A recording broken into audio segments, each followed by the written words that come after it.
Olá! Hoje eu queria conversar com você sobre a pedagogia do encontro. A pedagogia do encontro, que se transformou num livro, tem a ver com a didática, tem a ver com a relação professor-aluno em sala de aula, tem a ver com as nossas expectativas docentes. Nós não queremos apenas dar aula, dar a matéria, transmitir conteúdo. Isso a pedagogia já superou. Mas como na prática transformar a sala de aula num espaço, num lugar de verdadeiro aprendizado, de qualidade educacional? A pedagogia do encontro está numa linha, vamos dizer assim, de várias pedagogias que tem uma proposta filosófica e também uma proposta humanista. Quando você fala na pedagogia da autonomia, quando você fala na pedagogia do oprimido ou na pedagogia da criatividade, você está pensando não apenas naquela didática tradicional, mas numa forma de criar, em sala de aula, na escola, um ambiente propício para atingir outros objetivos igualmente importantes ou até mais importantes do que simplesmente aprender a matéria. A pedagogia do encontro, portanto, tem sua base conceitual nessa palavrinha, encontro. O que é o encontro? O encontro, pensando filosoficamente, requer uma cultura do encontro, um cultivo do encontro.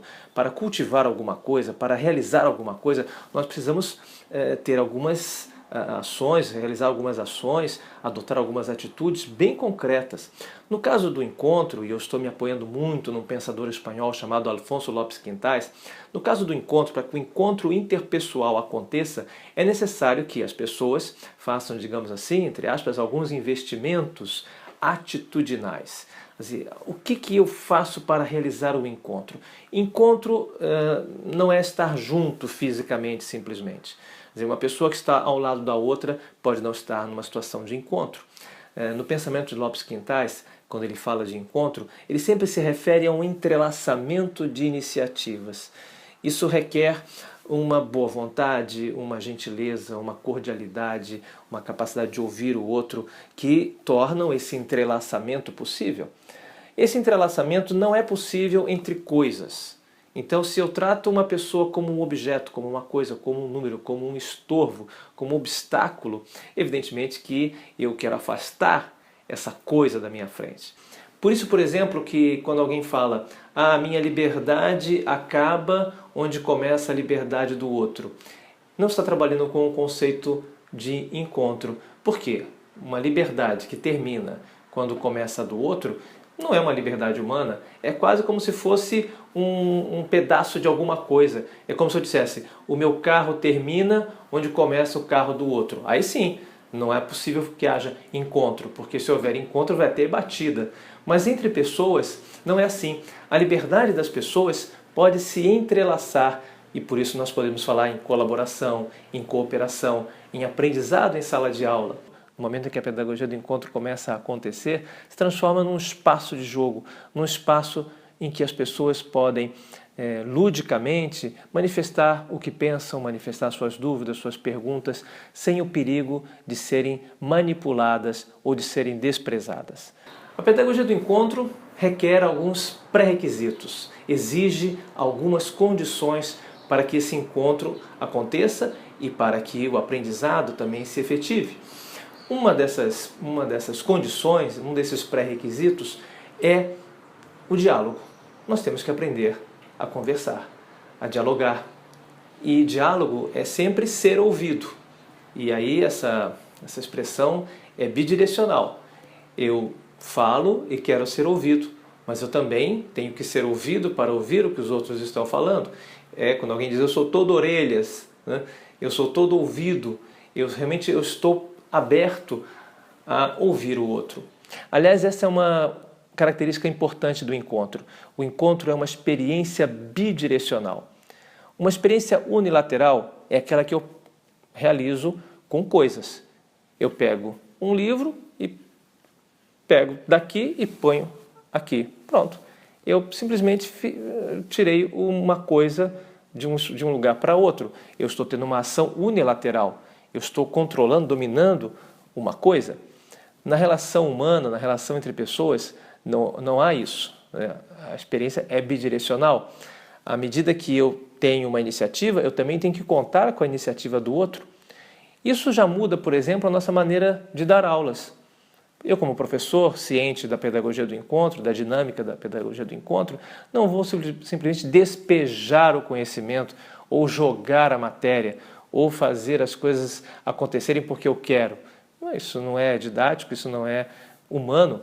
Na pedagogia do encontro é sempre importante ouvir os alunos e que os alunos ouçam os professores, mas que os professores também estejam dispostos a ouvir os alunos, ouvir as suas reais demandas. Perguntas que podem parecer desconectadas do tema podem ser muito mais bem interpretadas quando eu estou orientado pela pedagogia do encontro. É necessário que os alunos conversem entre si. Acabamos então com esse conceito equivocado da conversa paralela. Conversa paralela por quê? Paralela porque não converge com a minha intenção.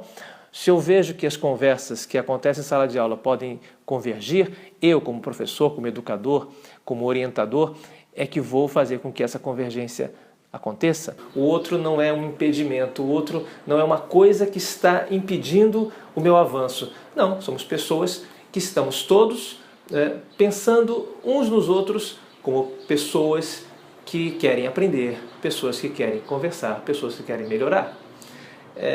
Isso é um pouco idealista, eu concordo, mas o contrário disso o que é? O contrário disso é a violência. Toda vez que falta encontro, sobra violência, porque a violência existe quando as pessoas se diminuem, quando as pessoas são diminuídas umas pelas outras. E eu também me diminuo quando eu sou violento. O fato de eu fazer outra pessoa se sentir menor não me faz maior, pelo contrário, me faz mesquinho, me faz pequeno, me faz um derrotado como ser humano. Outro pressuposto é a generosidade, né? Ter generosidade para com o outro. A palavra generosidade tem a ver com gerar possibilidades, gerar novos caminhos. Por exemplo, no que diz respeito à avaliação, não é só cobrar, né, o conhecimento numa prova, num teste, num trabalho. Isso é muito pouco. A generosidade implica, no caso da avaliação, criar várias oportunidades para que os alunos, de acordo com as suas diferenças temperamentais, de acordo com as suas diferentes histórias, possam manifestar aquilo que conseguiram aprender numa aula, numa leitura. E isso é uma avaliação generosa, uma avaliação humanista e surpreendente, porque quando eu multiplico as possibilidades das pessoas manifestarem o seu saber, nós sempre vamos descobrir que as pessoas aprenderam mais do que a gente imaginava ou aprenderam coisas outras que nós nem pensávamos ensinar. Uma das características mais importantes e definidoras da pedagogia do encontro é que o encontro cria entre as pessoas um novo espaço de convivência, um espaço em que as pessoas podem, digamos assim, relaxar e se sentirem valorizadas e respeitadas. A palavra respitere, em latim, significa voltar-se para olhar outra vez, voltar de novo e olhar mais uma vez. Respeitar é olhar o outro uma vez mais com um olhar um pouco mais atento, com um olhar um pouco mais interessado, para perceber que o outro não é, por definição, alguém que vai me prejudicar ou que quer me enganar. Né? Isso tudo na sala de aula impede que as coisas progridam, impede que o conhecimento se faça. Cria-se uma má vontade mútua e nada pior do que o desencontro na sala de aula, em que as pessoas já pressupõem que o outro está com má intenção, que está com um propósito que não corresponde àquilo que é de fato a sala de aula. O que é a sala de aula? Na perspectiva da pedagogia do encontro, a sala de aula não é apenas um espaço físico em que coisas, pessoas transformadas em coisas, estão ali ocupando espaço. O espaço criativo da sala de aula se torna criativo quando há encontro. Uma palavrinha, uma preposição muito simples explica tudo isso. Entre. A preposição entre significa que há um espaço entre as pessoas. Nem as pessoas estão coladas umas nas outras, o que torna impossível o diálogo, impossível o encontro, uma violência, um ônibus cheio, um vagão do metrô cheio, povo transformado em massa, isso tudo é violência. Isso impede o conhecimento, isso cria situações desumanas. Então não é para ficar todo mundo grudado, colado. Pensem, por exemplo, em salas de aula superlotadas. O entre, por outro lado, é um espaço que não é demasiado, porque é possível ver o outro, é possível conversar com o outro. Entre mim e você existe um espaço possível para que você possa estar presente e eu também posso estar presente. Curiosamente, na chamada, quando alguém diz presente, é para mostrar que eu estou aqui e que você pode me ver, que você pode me ouvir. Esse espaço entre as pessoas, na filosofia de Lopes Quintais, chama-se justamente âmbito. No âmbito, as pessoas podem se apresentar e se colocar de maneira lúdica.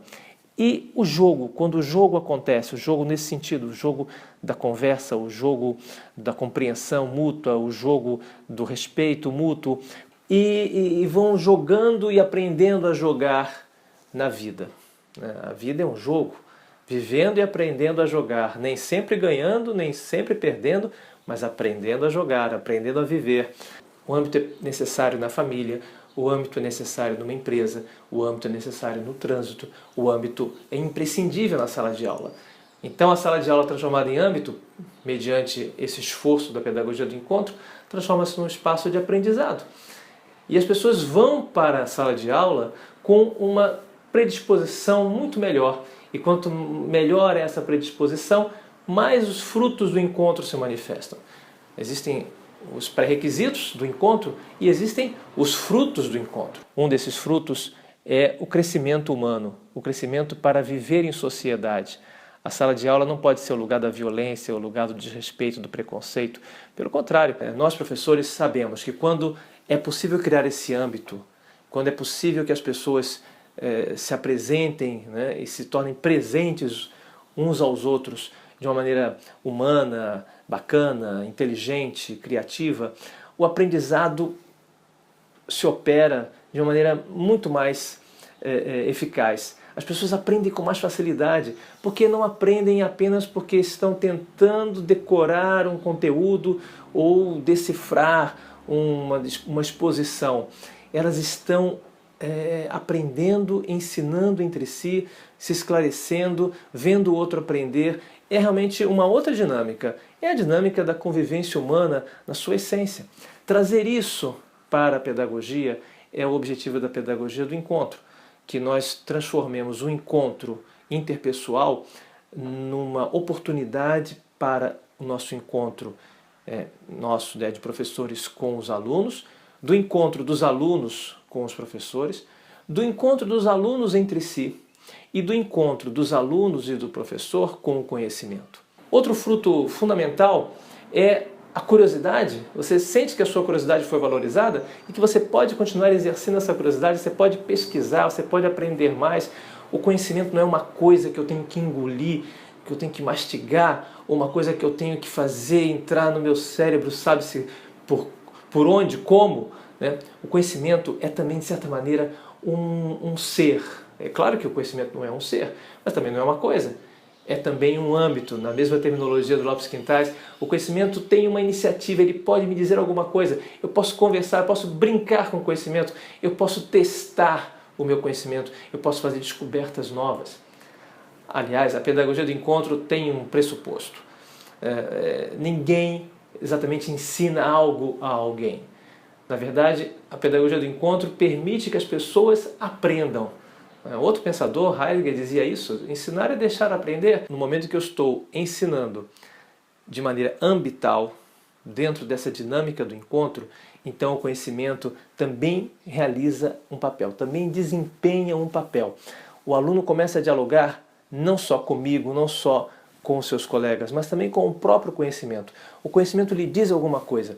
Ele vai encontrando um sentido para conhecer. Essa dimensão do sentido do conhecimento é muito importante. Quantos e quantos alunos nos dizem: eu não sei para que eu estudo tal coisa, porque realmente não começou a dialogar com o conhecimento. Quando a pessoa começa a dialogar com uma equação matemática, ou com uma categoria gramatical, ou com um conteúdo em qualquer área, biologia, química, começa a se abrir para esse conhecimento sem medo, sem dificuldade, sem imaginar que possa ser prejudicado por esse conhecimento, essa fluência de diálogo entre conhecimento e pessoa ocorre, e isso também transforma a sala de aula num momento de aprendizado. A pedagogia do encontro tem sido um tema de muitas palestras que eu tenho ministrado Brasil afora, e espero que nessa nossa conversa você tenha captado alguns conceitos fundamentais. São alguns conceitos, há outros, da pedagogia do encontro, para que você também possa, de alguma maneira, encontrar-se como um ser do encontro. Gostaria que você, então, pensasse um pouco sobre isso, sobre a pedagogia do encontro. Em que medida você pode se tornar um pedagogo, uma pedagoga do encontro dos professores com os alunos e de todos com o conhecimento. Então, nos veremos em outras oportunidades. Até mais.